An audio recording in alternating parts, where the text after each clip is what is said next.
Bismillahirrahmanirrahim. Assalamualaikum warahmatullahi wabarakatuh.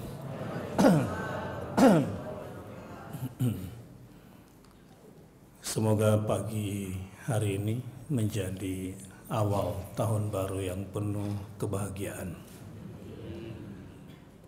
berlimpah curahan rahmat dari Allah Subhanahu wa taala, dan semoga di awal tahun baru Hijriah 1439 ini, pada hari ini di Masjid Al-Munawwar, mudah-mudahan menjadi titik awal kebangkitan kita untuk lebih taat lagi kepada Allah Azza wa Jalla, lebih kuat lagi dalam beribadah, dan lebih fokus lagi dalam menjalani hidup untuk berjumpa dengan Allah Azza wa Jalla. Allahumma amin. Mari kita buka acara kita ini dengan membaca Al-Fatihah. A'udzu billahi minasyaitonir rajim. Bismillahirrahmanirrahim. Alhamdulillahirabbil alamin. Arrahmanir rahim. Maliki yaumiddin. Iyyaka na'budu wa iyyaka nasta'in. Ihdinas siratal mustaqim. Siratal ladzina an'amta 'alaihim ghairil maghdubi 'alaihim waladdallin. Amin. Semoga surah Al-Fatihah yang kita bacakan, dan seharusnya memang senantiasa seperti itu, yaitu menjadi pembuka kita pada hari ini di awal tahun 1439 Hijriah, untuk senantiasa membuka Al-Quran, membaca Al-Quran, mentadaburi Al-Quran, bahkan tak kenal usia untuk selalu menghafal Al-Quran, menjadikan Al-Quran sebagai pedoman hidup kita, dan Quran yang paling banyak kita jadikan sebagai rujukan bahkan untuk kesembuhan-kesembuhan kita dari berbagai macam penyakit, baik fisik maupun non-fisik. Sungguh orang-orang yang ada iman di dalam hatinya dipanjangkan usia sekali lagi pada hari ini memasuki tahun baru Hijriah, tentu akan menjadi manusia-manusia baru di hadapan Tuhannya dalam bentuk ketakwaan, dalam bentuk ketaatan. Ini menjadi momentum besar bagi mereka yang ingin lakukan perubahan-perubahan besar di dalam hidupnya. Jamaah rahimakumullah, sesuai tema pada hari ini, hijrah menuju peradaban, atau hijrah membangun peradaban.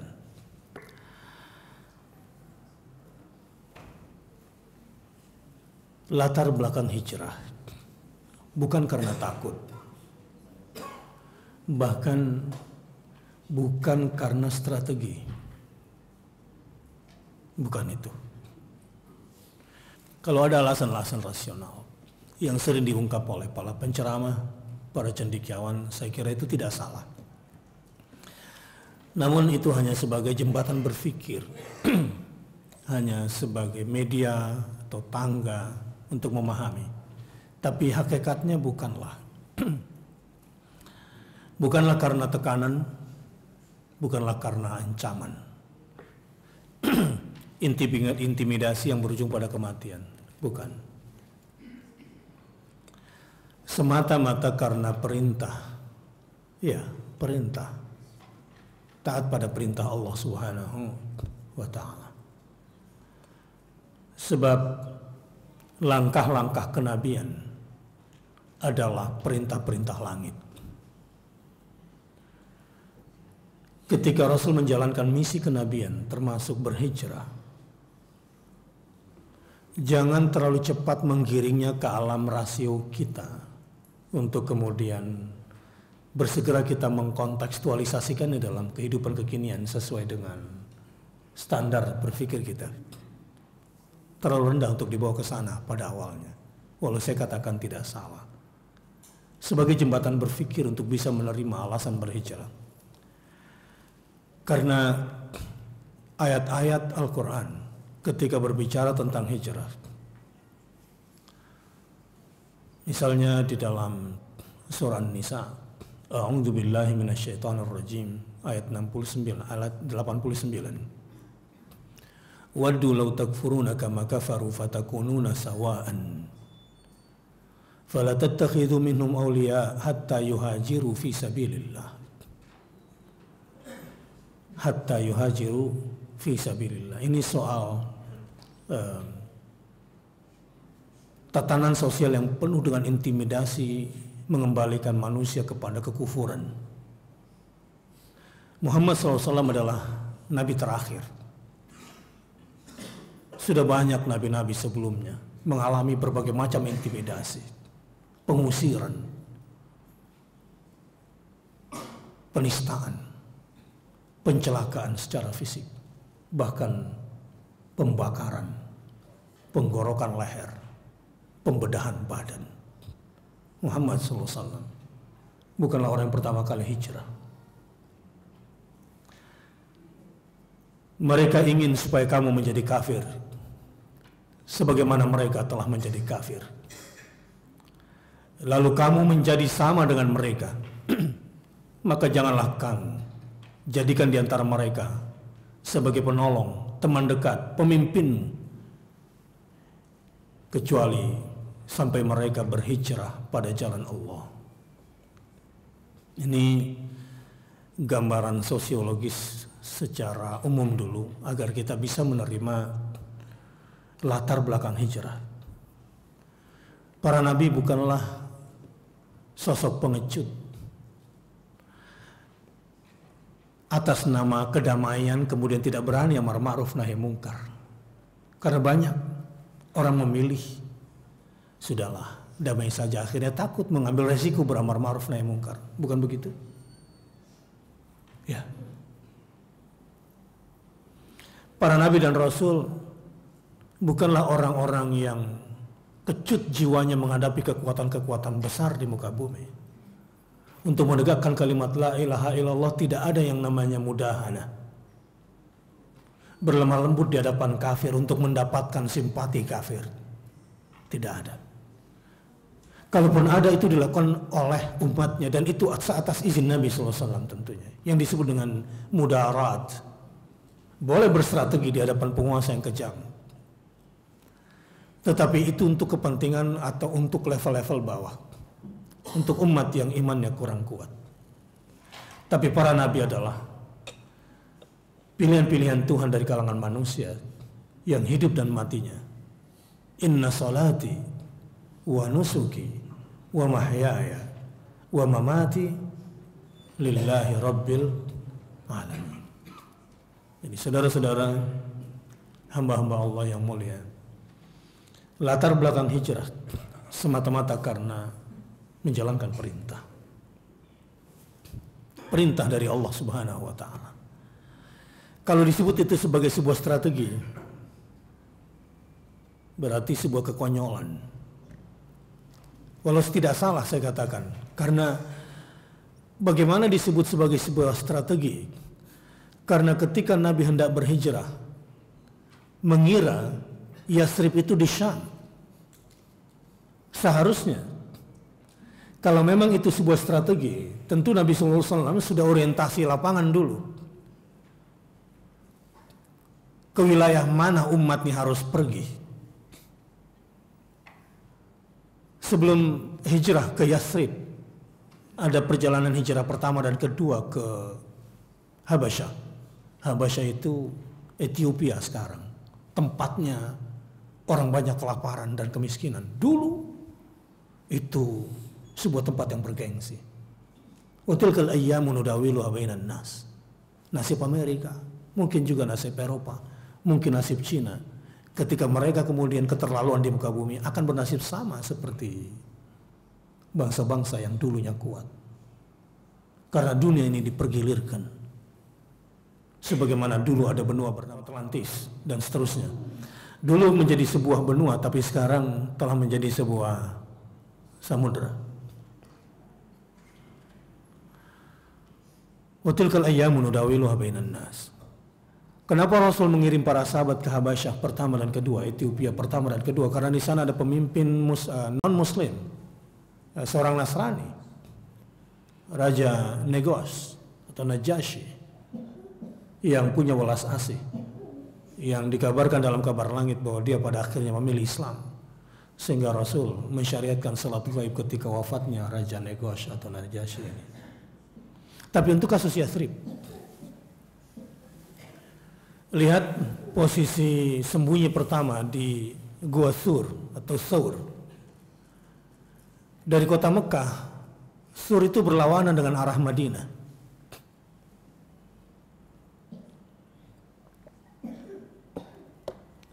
Dan Rasul mengira kota Yathrib yang akan menjadi tempat untuk berhijrah itu adalah Syam, karena memang pantasnya. Sebagaimana harusnya berhijrah adalah ke sebuah negeri yang lebih baik dari Mekah secara kehidupan sosial maupun kehidupan ekonomi dan kehidupan politik juga hukumnya. Dulu Syam itu kalau kita kembalikan kepada hadis-hadis yang sahih disebutkan sebagai ahlur rizq. Orang-orang yang ketika Islam itu kemudian muncul adalah orang-orang yang sangat dermawan.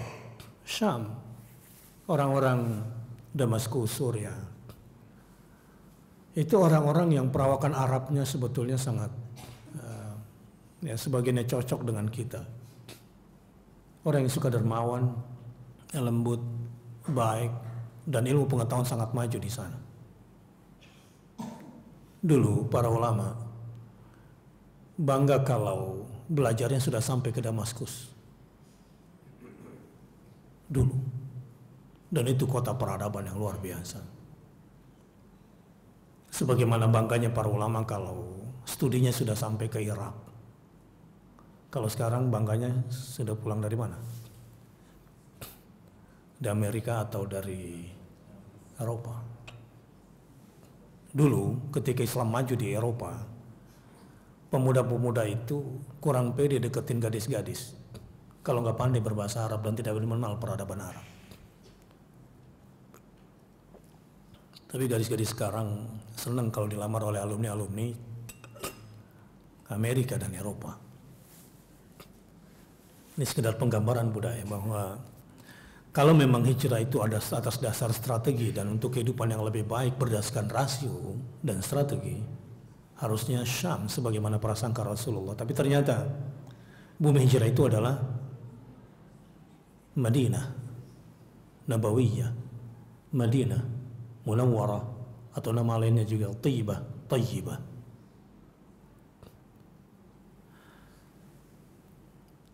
Jadi semata-mata karena perintah Allah Subhanahu wa ta'ala. Kita coba lihat ayat terkait hijrah misalnya di surah An-Nisa 97. A'udzu billahi minasyaitonir rajim.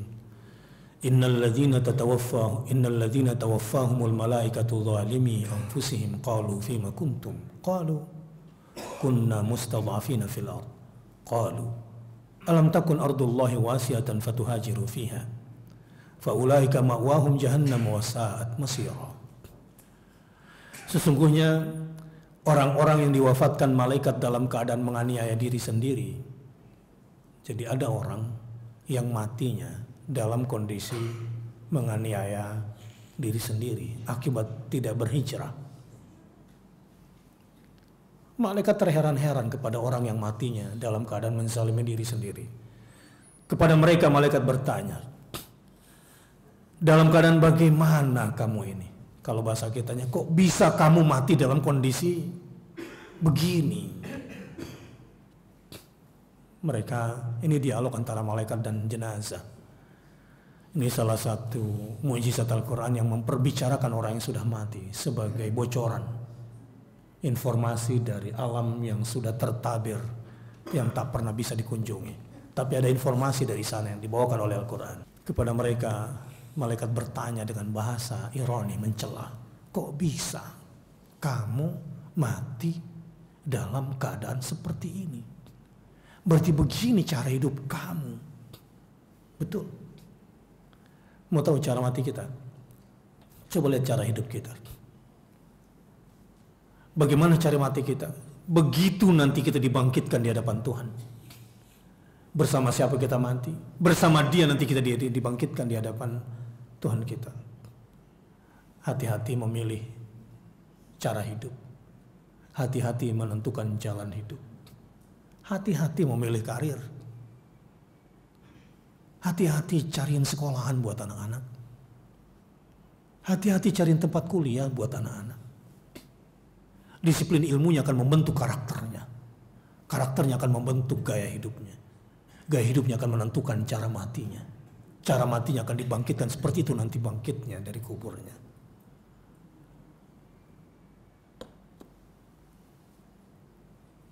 Kok bisa kamu mati dalam keadaan seperti ini, kata malaikat.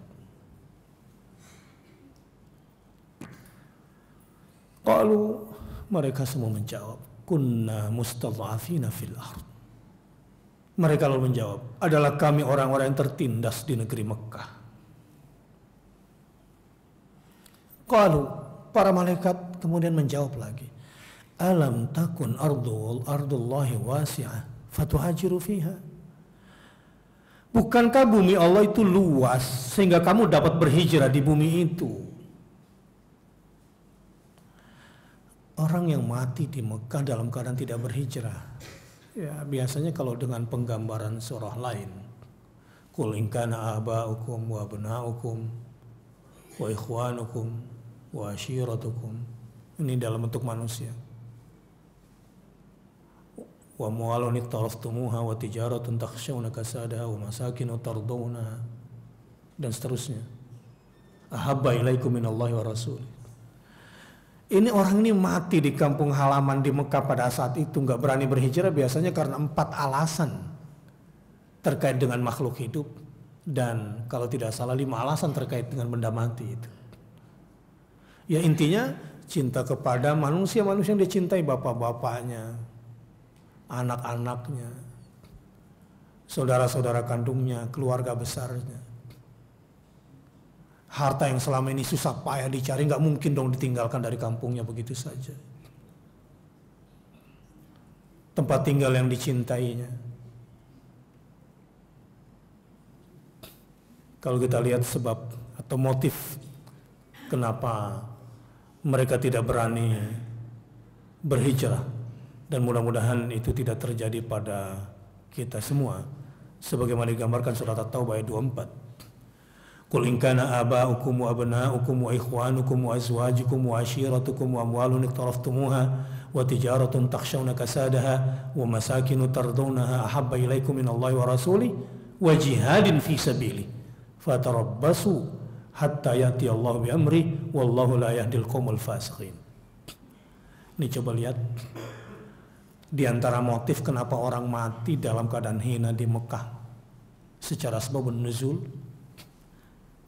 Katakanlah, jika bapak-bapak kamu, ini kedua orang tua maksudnya, termasuk ibu, anak-anak kamu, termasuk cucu kita, saudara-saudara kamu, baik kandung maupun karib kerabat, istri-istri kamu, juga suami-suami kamu,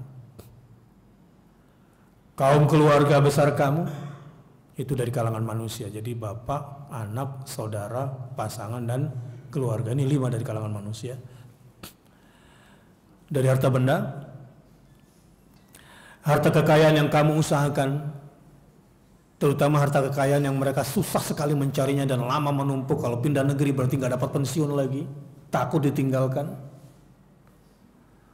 Perniagaan yang kamu khawatiri kerugiannya, karena memang yang paling banyak mengambil safety player itu pengusaha. Kalau terjadi pergolakan karena takut bisnisnya hancur. Banyak. Saya kalau ketemu pengusaha yang takut berjuang, banyak alasannya. Ustadz, di depan saya siap dukung di belakang. Saya tahu ini karena takut bisnisnya nanti terganggu, tapi saya mentolerir dan membenarkan biasanya untuk kondisi-kondisi tertentu. Dan rumah-rumah tempat tinggal yang kamu sukai. Jadi kadang manusia ini kayak burung merpati, walaupun udah jorok, kotor, kotoran ada di situ, pokoknya mangan ora mangan, ngumpul lah di situ.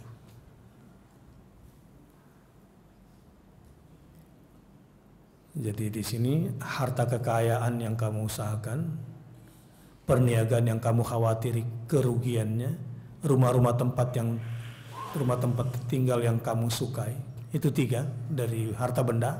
Ini biasanya membuat orang takut berhijrah.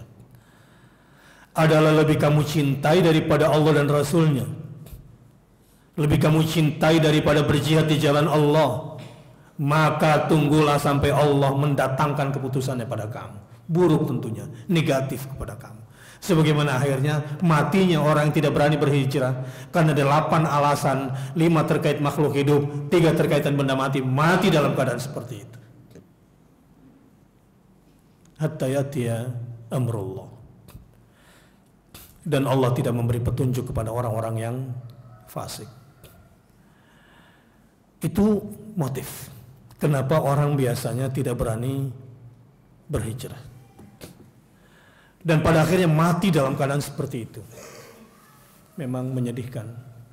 Orang-orang yang hidupnya sudah terpaut pada dunia, ya mati punya ruko 1, rumah 1, istri 1 udah tua, suami 1 nyebelin gitu. Padahal seumur hidupnya sudah habis dan manfaatnya tidak dirasakan, bahkan oleh banyak orang di sekitarnya, apalagi jauh dari dirinya. Tidak ada transfer kegunaan, yang ada sudah puas kalau sudah transfer keuangan. Tapi transfer kegunaan, manfaat hidup bagi seluas-luasnya makhluk tidak ada dia berikan.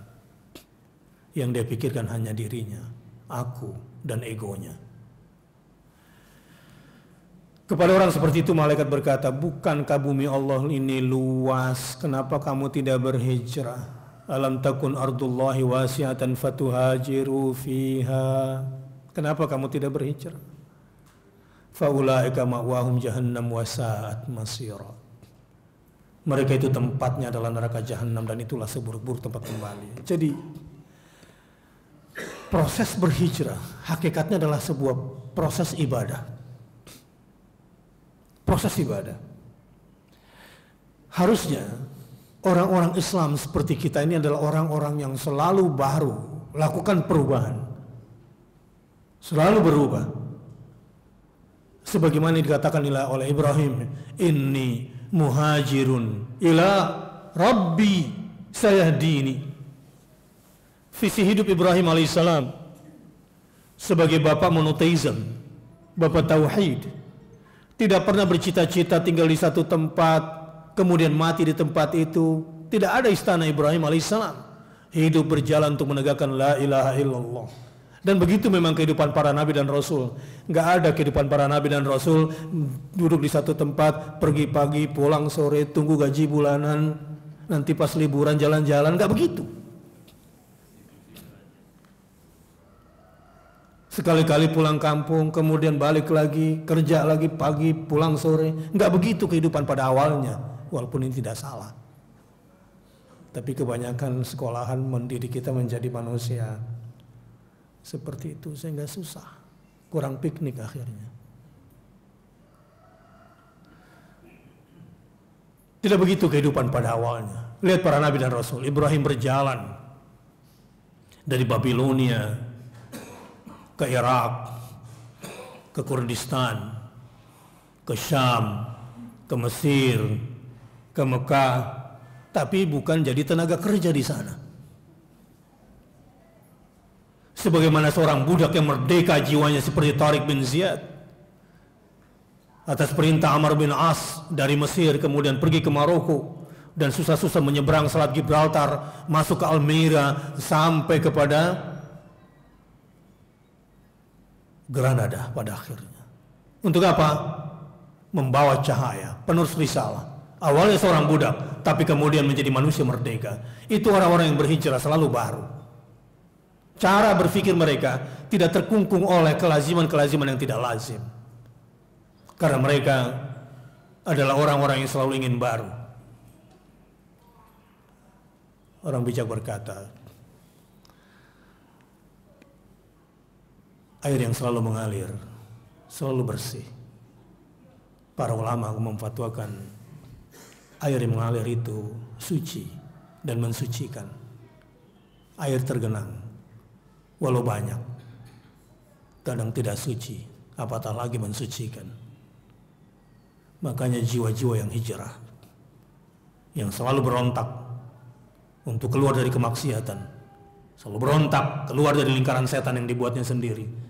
Dia tidak mau tunduk dan tak berdaya di hadapan lingkaran setan yang dia buatnya sendiri. Atas nama pekerjaan, atas nama lingkungan, atas nama kedamaian, atas nama ketenangan. Bukan berarti orang ini kemudian pemberontak yang selalu menginginkan kekacauan, tidak. Perubahan, change dalam hidup. Dari baik menjadi lebih baik. Jadi hakikatnya berhijrah itu adalah sebuah prosesi ibadah untuk terus menjadi baru. Nah, kalau kita perhatikan dan kita analisa, akhirnya Rasulullah SAW singgah sebentar ke Bukit Sur. Ada 4 mukjizat berhijrah itu sebetulnya secara keseluruhan. Dan ini memotivasi jamaah nanti kalau sudah tahu bahwa prosesi berhijrah itu akan difasilitasi oleh Allah Subhanahu wa taala. Orang bilang, mana mungkin kamu menjadi atau berani ke dunia baru kalau tidak berani meninggalkan dunia lama. Tidak mungkin punya kebiasaan baru kalau tidak berani meninggalkan kebiasaan yang lama. Di tempat yang baru memang terasa asing.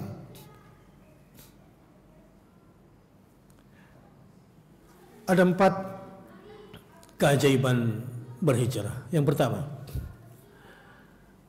ketika Rasul akan berhijrah, tak satu pun orang kafir yang bisa melihat Rasulullah SAW bersama Abu Bakar. Tidak ada yang bisa melihat. Ini kita bicara aspek i'jazul hijrah. Salah satu aspek fisik mukjizat berhijrah itu, nggak ada yang tahu. Yang kedua, ketika Rasulullah SAW kemudian bersembunyi di Bukit Sur, itu sebetulnya bukan gua, hanya sebuah cekungan batu di bukit sana. Tiba-tiba tumbuh pohon dengan ranting-rantingnya di mulut gua. Lalu datanglah laba-laba membuat sarang di sana, dan 1 pasang atau 2 merpati yang kemudian tiba-tiba sudah bertelur di situ. Ini tentu di luar rasio manusia. Ini sudah i'jaz, mukjizat yang diberikan kepada Allah bagi orang-orang yang berhijrah, tentunya dengan semua bentuknya. Tetapi secara fisik dan nyata, Rasulullah keluar rumah tidak diketahui, dan saya kira sudah tahu ayatnya. Bukan summum bukmun umyun fahum la yarji'un, tetapi ayat yang mana? Wa ja'alna min baini aydihim sadda wa min khalfihim sadda fa aghshaynahum fahum la yusirun. Tapi saat membaca itu Rasulullah sambil menggenggam pasir lalu dilempar, sehingga pemuda-pemuda terpilih yang ditugaskan mengepung rumah Rasul dengan badan kekar tiba-tiba tertidur, dan Rasul kemudian keluar melenggang. Tiba-tiba mereka terbangun dan di atas kepala mereka penuh dengan pasir. Mau praktekkan? Lu kira jimat apa? Tidak. Kalau sudah punya mental hijrah, kalau sudah berani melakukan sebuah proses ibadah untuk berubah dari maksiat kepada taat, dari kebiasaan-kebiasaan yang haram ribawi, haram berzina, haram memakan yang haram, mencuri, korupsi, menilap dan lain-lain. Proses perjalanan itu nanti akan dimudahkan oleh Allah Subhanahu wa taala. Dan tentu jangan hijrah sendirian. Sebagai seorang suami, ajak berhijrah istrimu, anak-anakmu. La hijrah badal fatah. Tidak ada hijrah fisik setelah dikuasainya kembali kota Mekah. Yang ada adalah hijrah minal ma'siyah ila ta'ah. Berhijrah dari maksiat kepada ketaatan. Lalu setelah mereka semua tertidur dan terbangun dalam keadaan bertumpuk pasir di kepala mereka, karena ayat yang mana? Wa ja'alna min baini aydihim sadda, dan kami buat tabir, dinding di depan mereka. Wa min khalfihim sadda, dan di belakang mereka pun kami bikinkan tembok. Rasionalisasinya susah. Ini yang membuat orang tuh susah berhijrah, nggak berani berhijrah. Sekalipun sudah diberitahukan ayat ini, nggak berani berhijrah, nggak berani lakukan perubahan. Saudara-saudara, nanti sedikit saya akan kaitkan karena tema kita pada pagi hari ini memang agak meluas. Hijrah menuju peradaban. Nanti saya akan kaitkan dengan kondisi terkini bangsa Indonesia, dan tentu lebih penting lagi juga kondisi kita dalam bertetangga di masjid-masjid kita, di kampung kita ini. Begini, saya lengkapi dulu mukjizat berhijrah. Ya, mudah-mudahan ini bisa memotivasi dan membuat kita berani berhijrah, dan selalu ada fasilitas dari Allah Subhanahu Wa Taala bagi orang yang mau berhijrah dan berubah. Mujizat yang ketiga, setelah kemudian Rasulullah dan para sahabat dan Abu Bakar As-Siddiq pada saat itu tertutupi, ya, karena ada pohon-pohon, kemudian ditumbuhi sarang laba-laba, kemudian ada burung. Nah, selanjutnya adalah melintasi kawasan ternak Ummu Ma'bad. Jadi Rasulullah dan Abu Bakar melintasi peternakannya Ummu Ma'bad, kambingnya kurus, lalu Rasulullah SAW berdoa sehingga kambingnya berangsur gemuk, dan Rasul taruh bejana di bawah tempat susunya dan mengalirkan susu yang banyak. Ini perlu dicermati. Jadi ini mujizat yang ketiga ketika Rasulullah berhijrah, dan ini adalah fasilitas hijrah di wilayah terasing. Selalu ada jalan. Dalam perubahan-perubahan itu selalu ada jalan rezeki.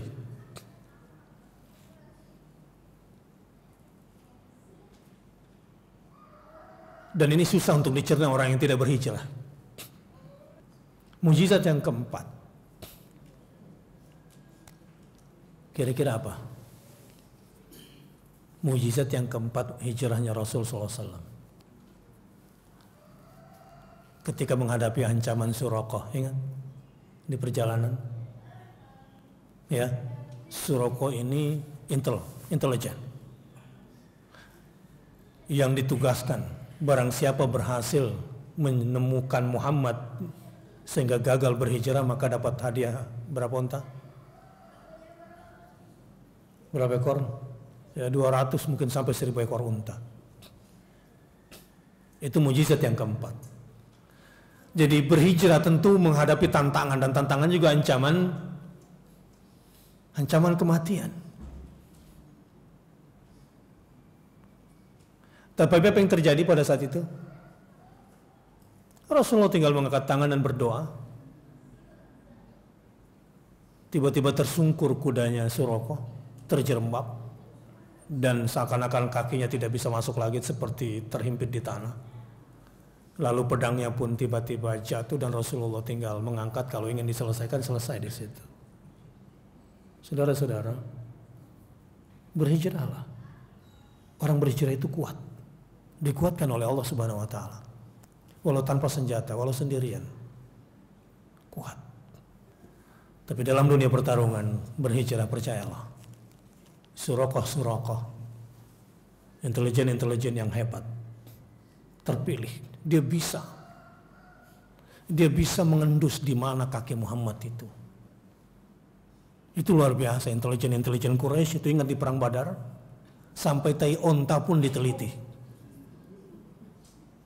Ya, telapak kaki onta pun dia bisa teliti, dan arah angin di atas pasir. Diteliti tai onta. Ini ontanya nih makan kurma. Yang makan kurma ini cuma unta-unta dari mana? Kuda-kuda dari mana? Dari Madinah. Ini berarti pasukan Muhammad sudah dekat sini nih. Intelijennya Abu Sufyan saat itu. Suraqah, orang yang diutus untuk membunuh Muhammad SAW. Tapi proses hijrah membuat fasilitas ilahiyah selalu ada pada kita. Jemaah rahimakumullah, itu ceritanya ketinggian lah ya. Untuk kontekstualisasi kehidupan kita pada hari ini dalam konteks Indonesiaan. Dengar-dengar hari ini lagi ribut-ribut soal PKI lagi ya. Dibilang nggak ada tapi kok mencekam. Dibilang ada tapi kok kayak kentut gitu. Nggak kelihatan bendanya. Kalau saya gampang deteksinya. Ketika Indonesia berkiblat kepada Barat dalam ilmu pengetahuan dan ekonomi, mau tidak mau kapitalisme masuk. Ya, uang dari World Bank, uang dari IMF, uang dari Central Bank, uang dari Amerika, uang dari Eropa yang masuk, otomatis sampah-sampah ideologi pun masuk. Yang namanya kapitalisme, materialisme. Dan itu tanpa disadari kita sekolahkan anak-anak kita ke sana. Jadi sudah terdoktrin sehingga tauhid kita pun sesungguhnya tauhid bercampur kapitalisme. Enggak murni. Tauhid materialisme kita sangat kuat. Kemarin tuh saya contohkan begini di sini. Jadi gini maksud saya ceritanya. Ada agama tertentu kalau dia makan kan dikasih buat Tuhan sedikit. Ya, sebagai bentuk sesajen gitu ya. Ya kan? Lalu ini ditaruh di mana? Sesajen-sesajen ini.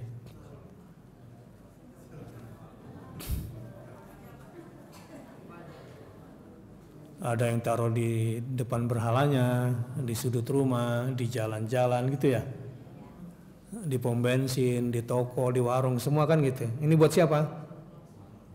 Buat Tuhan sejumput, gitu kan? Ini hakikatnya sedang memuliakan Allah, memuliakan Tuhan atau menghinakan Tuhan? Menghinakan Tuhan. Sebetulnya kelakuan kita beda tipis sama dia. Sama juga. Harta kita yang kita berikan untuk Allah sejumput atau mayoritas? Hah? Sejumput atau mayoritas? Sama gak kita sama dia? Sama, bedanya kita ngaku Islam aja gitu kan. Ngaku sudah haji, sudah umroh, sudah sholat. Kelakuannya sama gak? Beda tipis lah ya. Kalaupun enggak gitu. Tapi sejumput juga kan. Kalau mereka kan sejumput tiap hari. Sejumput-sejumput lama-lama. Kalau Anda kan cuma setahun sekali, 2,5% dari total margin profitnya. Bukan dari total aset kan.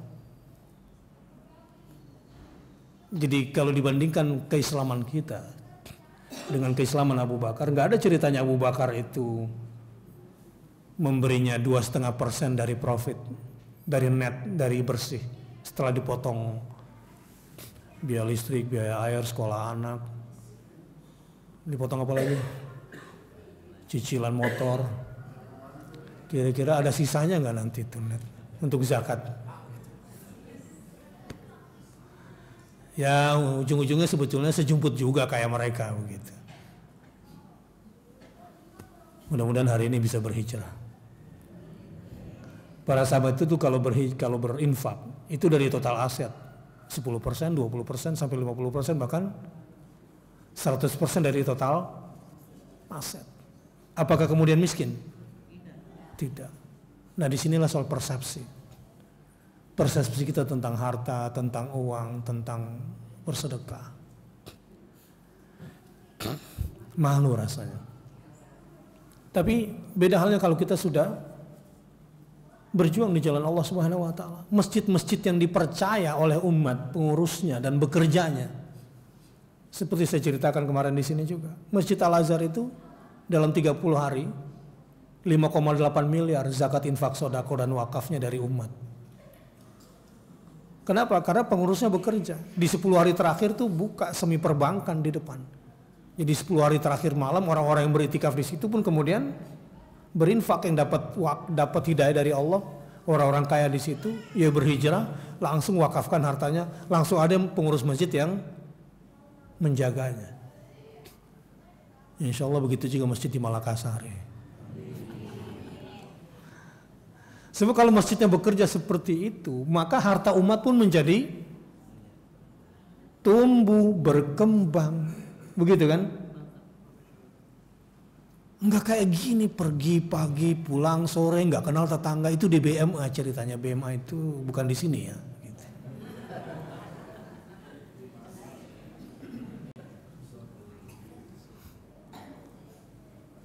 Udah tua enggak kelihatan juga di masjid.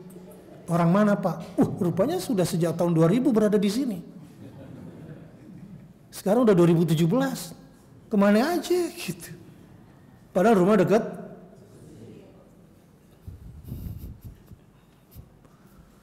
Baik. Ini apa yang sedang dijalani dalam hidupnya ini? Jadi kembali.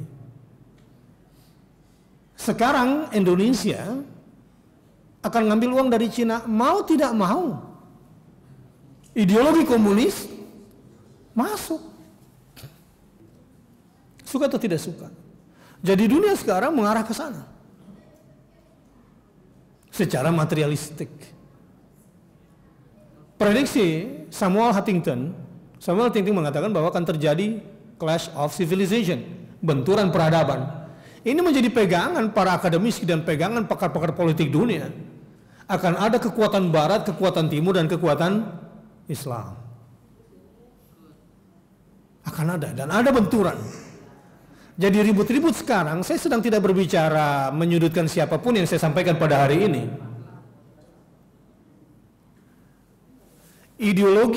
Ideologi komunis, politik komunis, dan PKI 3 hal yang berbeda. Jadi kalau kita bicara komunisme di dunia ini, ideologi komunis, politik komunis, dan PKI 3 hal yang berbeda. Ideologi komunis secara keseluruhan, para pakar mengatakan cuma tinggal 15%. Kuba, Yugoslavia, Rusia sampai ke Cina, masyarakat yang berideologi komunis itu kecil di muka bumi ini. Yang tinggal adalah politik komunis. Itu berlaku di Cina. Dan orang-orang Indonesia yang sekolah politik di sana sebagian yang meyakini inilah solusinya buat Indonesia. Suka atau tidak suka, ada yang meyakini itu dan sedang dipraktekkan di Indonesia lewat partainya nanti. Suka atau tidak suka. Cuma saya nggak mau mendetailkan, nanti dikira menyudutkan. Tapi kita bicara makro saja, itu konsekuensinya. Pertanyaannya adalah, kita yang sudah terlanjur kapitalis ini menolak komunisme atas dasar karena kita terlanjur kapitalis, ya sama-sama kebelingernya.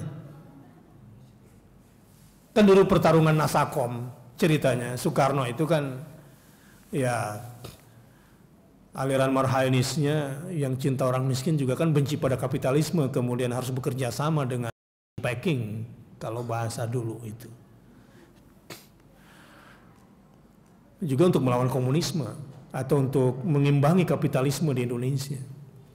Dan sekarang kondisi ini akan terjadi. Tapi alhamdulillah mereka juga akhirnya terbuka bahwa akan ada kekuatan baru, kekuatan Islam di dunia. Nah, tinggal positioning di mana Anda berada. Tapi melihat fenomena Jakarta kemarin, ya 38% atau 48% maksud saya masih seneng ke sana. Dan ini berada di lingkungan kita semua. Saudara-saudara, jadi berhijrah membangun peradaban yang kita maksud adalah peradaban Islam. Nah, sekarang kita mulai dari hal terkecil dah, itu ketinggian nanti ke sana, tetapi orang-orang yang ingin konsen pada hal-hal seperti ini silahkan. Dan saya juga tentu melakukan gerakan-gerakan itu kemarin waktu haji. Saya juga kunjungi basis gerakan dunia di Mekah tentang Global Rohingya Center. Saya bertemu dengan tokoh-tokoh Dan ketika berada di Madinah, Imam Masjid Madinah juga minta bertemu bersama ulama-ulama Madinah, ketemu saya, dan mereka ingin update tentang informasi terbaru di Indonesia secara dakwah dan keislaman. Tentu berbeda dengan yang ditanyakan kepada Anies Baswedan, karena Anies Baswedan ya diuntungkan walaupun dipilih 4 jam sebelum penutupan pilkada. Tapi ada gelombang besar sebetulnya yang sedang kita jalankan di Indonesia. Ketika berada di Mekah, juga Syekh Hasan Bukhari, Imam Masjidil Haram Mekah minta ketemu, dan bersama para ulama dan tokoh minta updating juga. Bahkan para dosen-dosen dan tokoh-tokoh di Ummul Qura, saya diundang ke universitas tertua di Mekah yang bernama Ummul Qura. Para dosen dan ulamanya berkumpul di lingkungan kampus dan minta updating dari saya. Rupanya mereka juga terus memperhatikan kondisi Indonesia. Dan mereka concern dengan peradaban Indonesia sebagai seorang akademisi dan juga sebagai seorang dai dan pejuang-pejuang Islam di dunia ini. Terbangun jaringan. Dan ketika berada di tenda-tenda di Mina, di Arafah, saya juga kunjungi dan saya dikunjungi, jadi akhirnya sibuk terus tiap hari itu haji itu. Sehingga satu malam saya berada di Ajiziyah untuk lebih fokus. Dan saya kunjungi juga beberapa dosen-dosen saya waktu saya masih kuliah di Madinah. Dan mereka sudah menjadi ulama-ulama senior karena saya juga udah mulai tua rupanya. Dulu waktu kuliah kan masih umur 20-an, sekarang sudah 50 tahun, dan dulu mereka dosen saya, dan sekarang mereka sudah pada puncak-puncak posisi keulamaannya di Saudi Arabia. Sampai ke Jeddah juga begitu, ada pertemuan dengan tokoh-tokoh dunia termasuk dari Afrika. Ini saya ceritakan hijrah membangun peradaban, bahwa apa yang saya bicarakan dan ini juga sesuatu yang sedang kita kerjakan.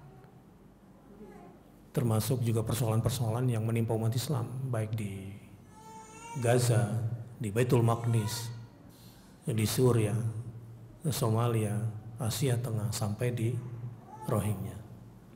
Sampai di Rohingya.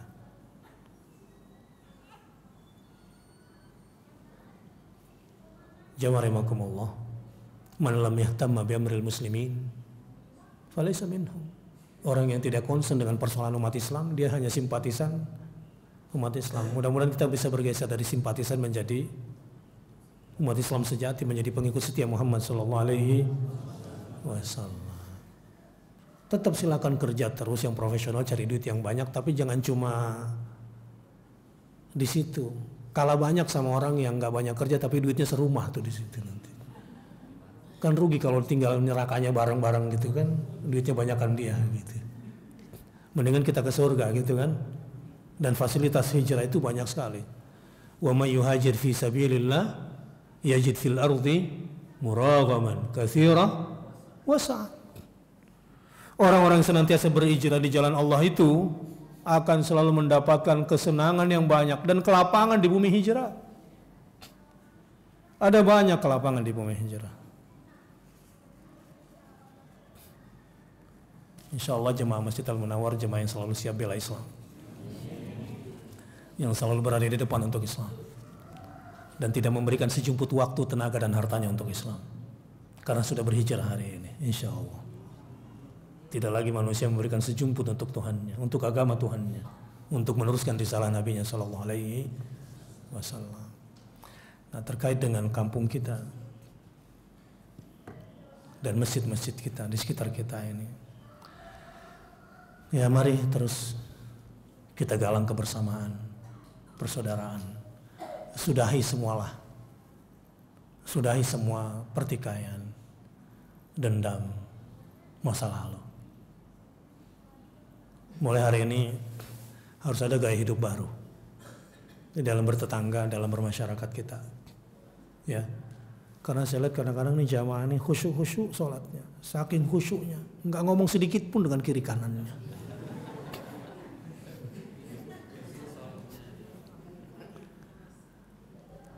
Bertahun-tahun sholat tapi nggak kenal juga.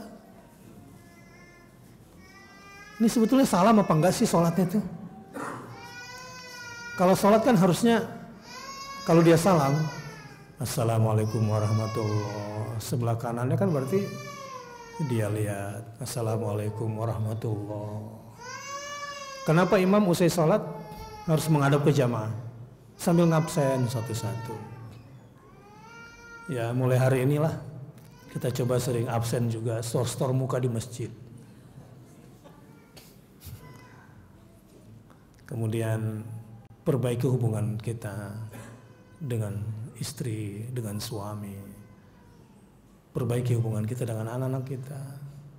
Perbaiki hubungan kita dengan tetangga. Sudahlah, kalau mau diingat masa-masa lalu nanti ribut mulu, nggak selesai-selesai.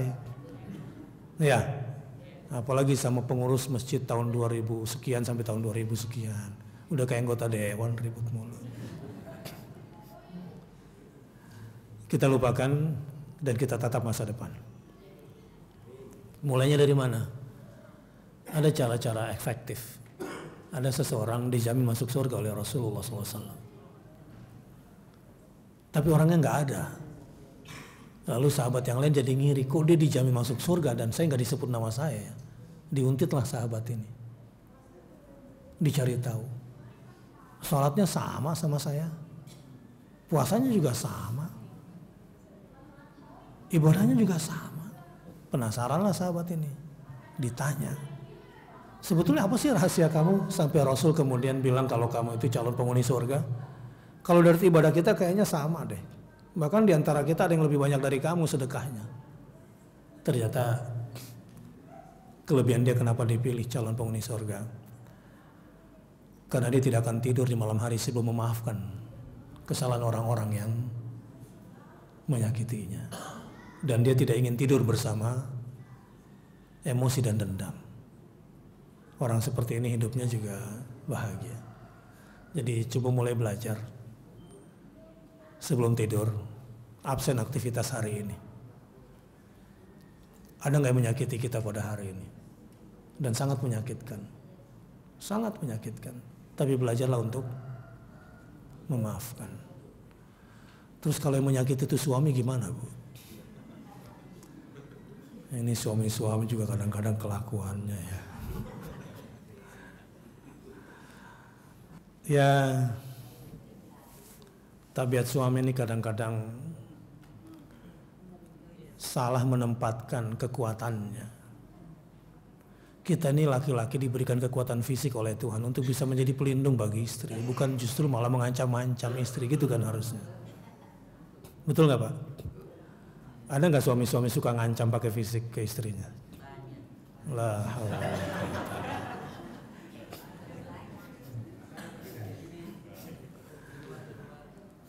di sini sih baik-baik semua kayaknya. Mungkin saya perlu tekankan buat para suami untuk berhijrah. Istausu bin nisa'i khairan.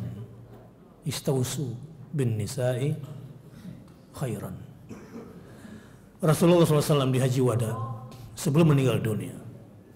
Menarik sekali kalau saya mempelajari. Kemarin ketika saya berada di Arafah, saya mendalami khutbah Rasulullah itu beda. Khutbah Haji Wada dibanding ketika saya masih kuliah. Mencermati, ini suara tangisan gini background yang bagus, jadi jangan dijadikan sebuah ganjalan. Jadi begini, yang namanya Rasulullah di Haji Wada, di momentum yang luar biasa, yang tidak akan pernah bisa haji lagi setelah itu Rasulullah bakal wafat. Kan pesan-pesannya pasti di waktu yang singkat, kan pesan-pesan yang mulia semua kan kalau kita baca Haji Wada itu kan pointer-pointernya.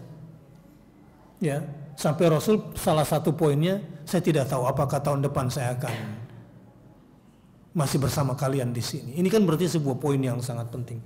Dan salah satu poin penting di Haji Wada itu adalah pesan Rasulullah kepada para suami. Berlaku baiklah terhadap istri. Marah tetap boleh. Kalau istrinya kurang produktif, kurang ibadah, kurang taat. So kita sebagai suami yang akan ditanya oleh Allah Subhanahu wa taala. Tetapi KDRT janganlah lagi terulang di dalam rumah tangga kita setelah ini. Kekerasan terjadi kepada istri, ini buat para suami di sini. Kadang-kadang sholatnya nggak ngaruh juga sini. Sholatnya rajin tapi kelakuan sama bini masih. Ini bapak-bapak jangan curiga, kayaknya istri gue curhat nih sama Ustadz. Artinya, nggak usah takut untuk mengakui kekurangan diri. Marilah lebih jauh lagi kita memahami siapa istri. Kemarin saya dikirimkan SMS bagus. Ini juga termasuk pesan buat anak-anak perempuan dan pesan buat anak laki-laki. Dalam bahasa Arab saya akan coba terjemahkan. Bagus sekali. Begini. Diceritakan di sebuah media sosial, bintur rijal waqtur rijal wa muallimatur rijal. Syabun arada an yudhayiq fatatan wa yu'akisuha. Farsalalaha. Saya terjemahkan langsung saja. Ada seorang cowok ingin menggoda seorang cewek ini, perempuan, pemuda. Lalu singkat cerita dikirimkanlah kepada si perempuan itu fakana dia berkata farsalalah abrul khas mungkin nata'arraf, halo saya boleh kenalan nggak, kira-kira begitu. Perempuan soleh ini kemudian menjawab, tentu boleh, silakan kenalkan siapa Anda. Dia bilang, saya, kata si perempuan itu, saya adalah Hawa dan keturunan Hawa yang diciptakan dari tulang rusuk laki-laki, tulang rusukmu. Maka jangan sakiti dia. Dan jangan lupakan bahwa perempuan itu adalah bagian dari tubuh laki-laki.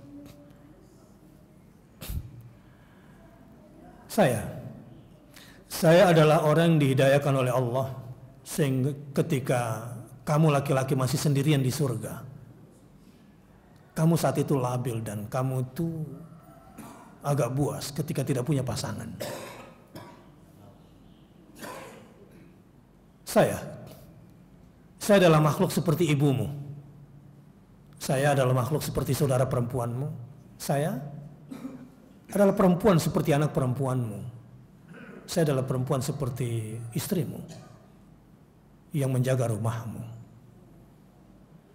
Kira-kira kalau cowok dikirimin balasan gini gimana ceritanya? Ini contoh perempuan menjaga harga dirinya. Saya, perempuan adalah yang dicatat di dalam surah An-Nisa. Saya adalah perempuan yang ada di dalam surah Al-Mujadilah. Saya juga perempuan yang dicatat di dalam surah An-Nur. Dan saya juga adalah perempuan yang tercatat di dalam surat At-Talaq dan surah Maryam. Panjang. Habis nanti waktu saya kalau menceritakan ini. Singkat cerita, di ujung itu si laki-laki bertanya. Si laki-laki kemudian menjawab ketika ditanya, oke, saya sudah perkenalkan diri saya, tolong perkenalkan siapa kamu. Saya adalah laki-laki yang akan bertobat dengan semua kesalahan saya. Jadi hati-hati bapak-bapak dan ibu-ibu sekalian, khususnya buat para suami. Mari berhijrah. Yang kedua, mari ajak keluarga kita semua untuk masuk surga sekeluarga. Gandeng istrimu agar masuk surga sekeluarga. Tapi kalau mau kawin lagi jangan sampai kemudian yang satu masuk neraka, satu masuk surga gitu. Jangan. Sudahilah semua. Ini kadang-kadang nih laki-laki, ini kalau udah nggak ada istri ngomongannya nggak jauh-jauh gitu. Hah? Tahulah itu.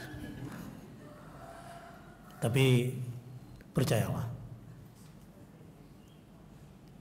ketika kita mau merubah dan berhijrah untuk membawa keluarga masuk surga semua, betul-betul ada perubahan yang luar biasa nanti pada anak-anak kita, pada rezeki kita, pada karir kita, pada kehidupan kita secara keseluruhan.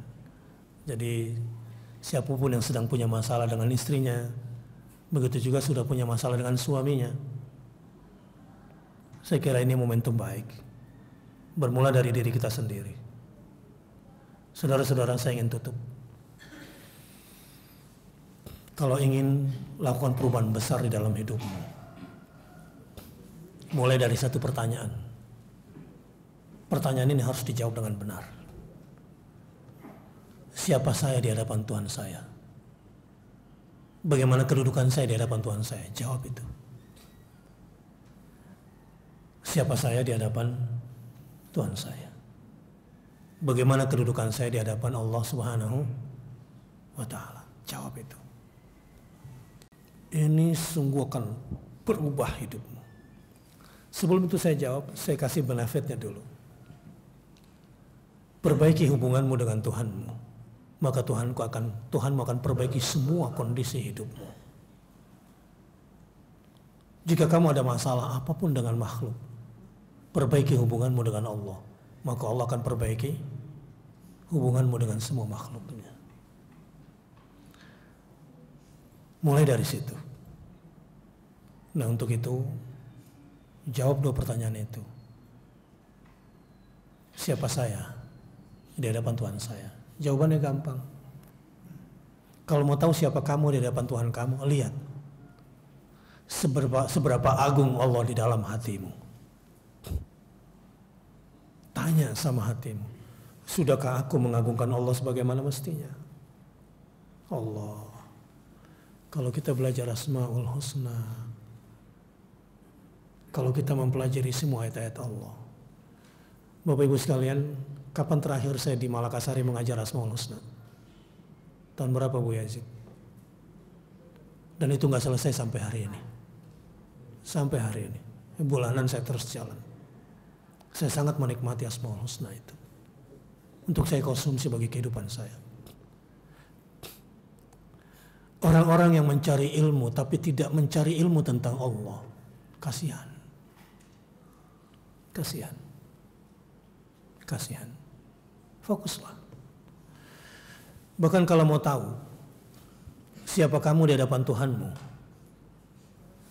lihat sujudmu waktu sholat kamu. Sudahkah kita menikmati sujud kita dengan Subhana Rabbiyal A'la?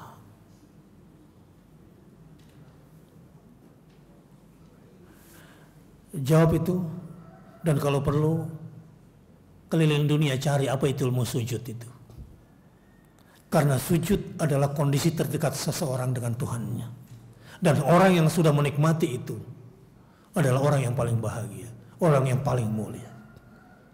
Dia tidak akan tersiksa sebagaimana orang-orang tersiksa mencari kebahagiaan dan kemuliaan di tempat-tempat yang sesungguhnya tidak ada kebahagiaan dan kemuliaan itu.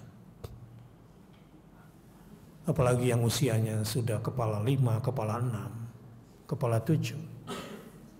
Cari itu. Saya sendiri dalam perjalanan hidup dan pergolakan yang hidup yang saya jalani, saya kira ini yang harus saya temukan di dalam hidup saya. Bagi yang ingin berhijrah, inni muhajirun ila Rabbi. Seberapa agung Tuhanku di dalam hatiku. Kadang kalau mau tidur itu baca ayatul kursi.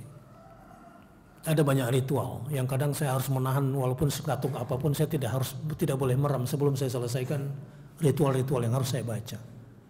Baca ini, surat itu. Tapi ada yang saya nikmati kadang. Mata terpejam, tapi ayat kursi tidak pernah selesai. Kadang saya tidur dan malam harus bangun cuma untuk menyelesaikan ayat kursi yang belum selesai saya baca tadi. Kenapa? Saat menikmati Allah, la ilaha illa huwa. Kadang-kadang baru di situ melanglang buana. Siapakah dia yang tidak ada sesembahan yang hak selain dia? Dalam cinta, dalam takut, dalam harap, dalam pasrah. Al-Hayyu, Al-Qayyum. Kadang-kadang sampai situ udah mulai maju, ketiduran lagi, capek lagi. Nikmat sekali. Untuk terus belajar mengagungkan Allah di dalam hati kita. Nah, disinilah perbedaan satu sama lain. Sama rukunya, sama sujudnya, sama bajunya, sama sarungnya, sama pecinya, sama mukenanya, tapi beda. Seberapa agung Allah dalam berdiri, dalam ruku, dan dalam sujud. Coba periksa satu-satu lagi. Qul inna salati wa nusuki wa mahyaya wa mamati lillahi rabbil. Apakah itu sudah ada di dalam hatimu? Yang kedua, coba periksa lagi pekerjaanmu selama ini. Mayoritas aktivitas kita selama ini. Untuk menjawab pertanyaan yang kedua, siapakah saya? Bagaimana kedudukan saya di hadapan Tuhan saya? Lihat di mana kamu ditempatkan, apa kerjaan kamu, apa karir kamu. Gimana kondisi kamu? Di mana kamu Tuhan kamu tempatkan kamu? Lihat positioning kamu. Lihat kedudukan kamu. Di mana kamu ditempatkan oleh Tuhan? Di tempat mulia atau di tempat yang hina? Seperti itu posisi kamu di hadapan Tuhanmu. Hijrahlah. Selalu berada dalam kondisi-kondisi mulia.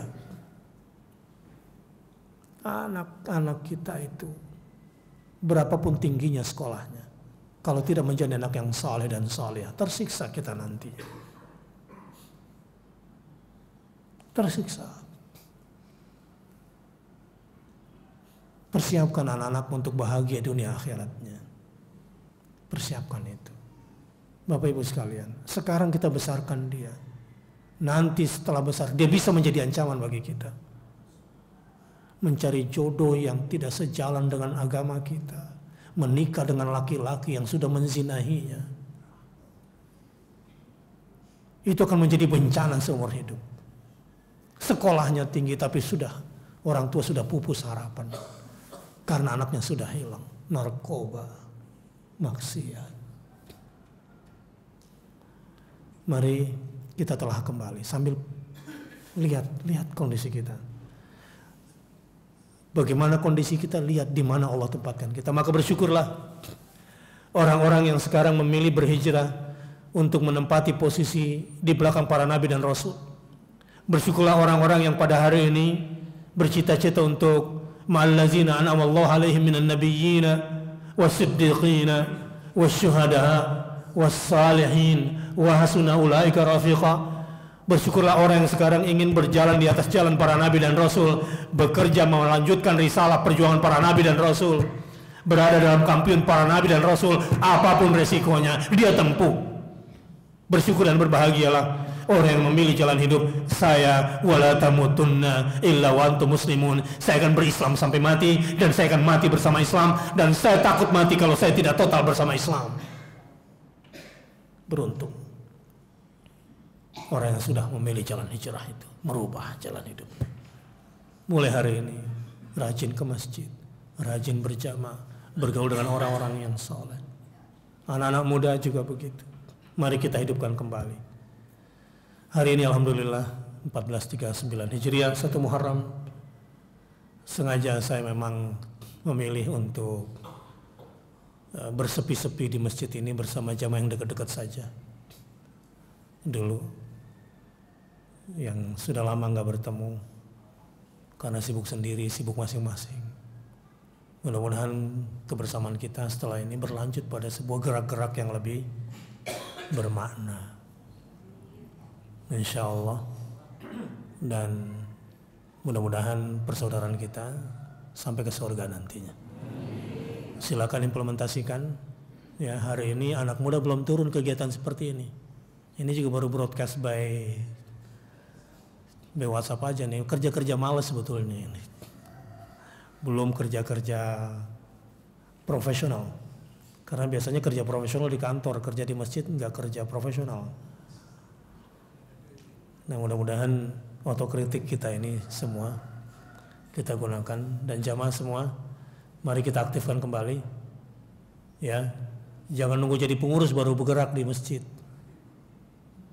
Nanti jamaah jadi jamaah tukang ngeluh nanti. Mana sih pengurusnya? Mana sih pengurusnya? Lu ngapain? Lu bisanya damprat pengurus mulu. Tuh kayak pedagang tuh. Pokoknya untuk Al-Munawar dia kerja dagang apa aja walaupun nggak dapat fee-nya gitu. Insya Allah dimuliakan oleh Allah Subhanahu Wa Taala. Dan saya kira semua sudah siap ya bekerja dan berbuat buat Allah Subhanahu Wa Taala. Kalau bapak ibu sudah dipilih oleh Allah, badannya, waktunya, tenaganya, ilmunya, uangnya untuk agama Allah, berarti sudah dimuliakan. Tapi kalau sudah dijauhkan oleh Allah, seperti curhat seorang kaya kepada saya, Ustaz, I wanna be apa dia bilang, nice guy, dia bilang. Saya ingin jadi lelaki penuh hikmah. Oke? Saya ingin kuliah sama Ustaz 10 kali pertemuan. Fine. Rumahnya luas, besar, kaya raya. Ingin jadi orang bijaksana. Bagus juga, saya senang ini dengarnya. Satu hari dia curhat, Ustaz, kenapa sih Tuhan kok kayaknya kalau sama saya tuh sentimen banget. Kenapa? Saya tuh kalau merayu perempuan kok dimudahkan. Apalagi menyumbang dan bersedekah berdonasi buat perempuan cantik. Gitu. Ya iyalah, gimana perempuan gak tertarik sama lu. Mercy New Edition yang dikasih. Jangankan janda, gadis pun langsung melekat sama dia. Terus masalahnya apa Pak? Ya itu dia Ustaz, kalau saya ingin berbuat baik kenapa kayaknya Tuhan persulit saya ya? Contohnya, ya saya cuma punya tanah saya ingin saya wakafkan di jalan pendidikan, tapi kok ada aja yang demo-demo gitu Ustaz. Innallaha thayyibun la yaqbalu illa thayyiban. Saya bilang, Pak, Allah itu baik dan hanya menyukai yang baik, dari yang halal dan baik. Jadi, kalau satu hari ini Bapak, Ibu, ditakdirkan oleh Allah, mau bergerak di jalan agama Allah, mau dekat sama masjid, mau berjuang untuk agama Allah, berarti sudah dimuliakan. Sebaliknya, kalau marah terus sama pengurus masjid, marah terus sama masjidnya gitu ya, nah berarti ada masalah. Dimulai hari ini, mari kita berubah, dan insya Allah mungkin nanti yang di masjid-masjid lain juga terus bergerak, ya. Khusus Al-Munawar juga ayo bangkit lagi, karena sebetulnya saya dicemburuin kalau saya berada di sini saja, percaya deh. Ini saya juga ngumpet-ngumpet nih bikin acara di sini sebetulnya. Akhirnya kedengeran sama Baitul Mukminin, kedengeran sama Forkomas, Ustaz nggak boleh begitu dong, gitu kan? Ya, jadi kepada Masjid Al-Munawar nih sebetulnya tinggal jalan saja, dan insya Allah nanti saya juga harus keliling lagi karena Baitul Rahim, Al-Mukhlisin, Baitul Mukminin, Al-Mujahidin, Mujahid dan seterusnya. Sampai siang ini saya juga harus berada di Al-Azhar lagi, besok lagi ke seluruh Jogja keliling, lusa lagi harus berada di Gresik sampai ke Lamongan dan Pacitan dan seterusnya. Ini semua demi hijrah menuju peradaban. Silakan berkembang dan mudah-mudahan Malakasari bangkit bersama Bapak dan Ibu yang di sini. Kita berdoa kepada Allah Subhanahu wa taala di tahun baru Hijriah ini. Semoga rahmat terlimpah, kebahagiaan tercurah, kesehatan penuh keberkahan, dan kita masuk surga sekeluarga. Alhamdulillahirabbil alamin. Hamdan yuafi ni'amahu wa yukafi mazidah. Ya Rabbana walakal hamd kama yanbaghi li jalali wajhikal karim wa 'azimi sultanik.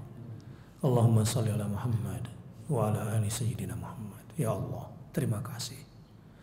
Kau panjangkan usia kami sampai ke tahun baru Hijriah 1 Muharram 1439 ini.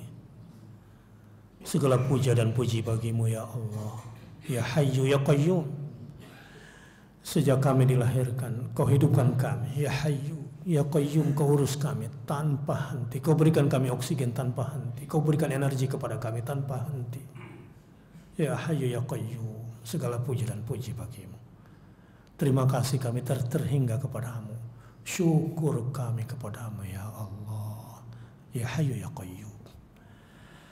Ya Muhyi ya Mumit, wa yang maha menghidupkan dan maha mematikan. Hidupkanlah aku dalam agamamu, matikanlah aku dalam agamamu. Hidupkan aku bersama Islam dan matikan aku dalam keadaan berislam. Ya Ghaniyu ya Hamid, rezekikan kepada kami rezeki dari sisimu yang halal dan banyak, agar kami gunakan di jalan agamamu. Ya Ghaniyu ya Hamid, agar kami kaya dalam keadaan kondisi mulia. Ya Hannanu ya Mannan, Ya Hannan, Ya Mannan, Ya Hannan, Ya Mannan. Dengan semua kelembutanmu, dengan semua kebaikanmu ya Allah, karuniakanlah kepada kami karunia tak terhingga dari sisimu, agar kami bisa alokasikan semua demi ketaatan kepadamu, untuk memperbaiki ibadah kami, zikir kami kepadamu. Ya Allah, Engkau yang maha baik, Engkau yang maha baik, dan selalu memberikan yang terbaik buat kami. Kami yang selama ini selalu salah menilaimu, salah menyikapi kebaikan-kebaikanmu ya Allah. Ampuni dosa-dosa kami, maafkan khilaf dan salah kami, ampunkan kekeliruan-kekeliruan kami, ampunkan dosa-dosa kami ya Allah, ampunkan dosa-dosa kami. Di awal tahun baru Hijriah ini, mulakan kami, mulakan lagi usia kami dengan ampunan ya Allah. ampunan ya Allah, ampunanmu ya Allah, maghfiratuk, ya ghafir, ya ghafur, ya ghaffar. Kalau ada permulaan yang paling kami harapkan di awal tahun baru Hijriah ini, mulakan kami dengan ampunanmu ya Allah, agar kami mulakan segala sesuatu di awal tahun baru ini dengan ampunan, berbekal ampunan, terjauh dari dosa-dosa, terbebas dari beban-beban dosa ya Allah. Engkau yang perintahkan kepada kami, wasari'u ila maghfiratin min rabbikum, sabiqu ila maghfiratin min rabbikum.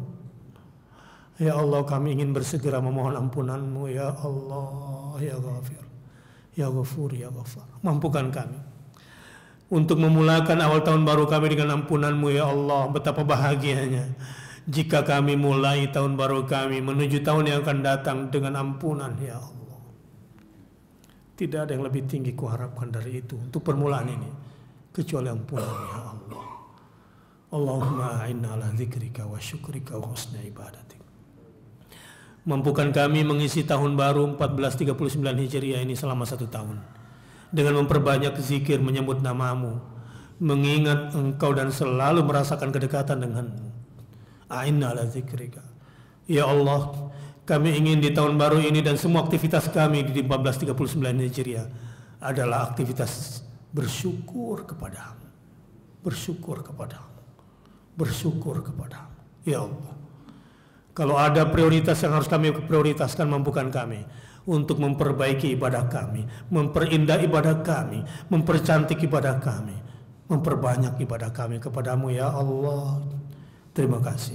Kau mampukan kami bisa membaca Quran di siang hari, tapi ya Allah, mampukan kami pula bisa membaca Quran di pertengahan malam.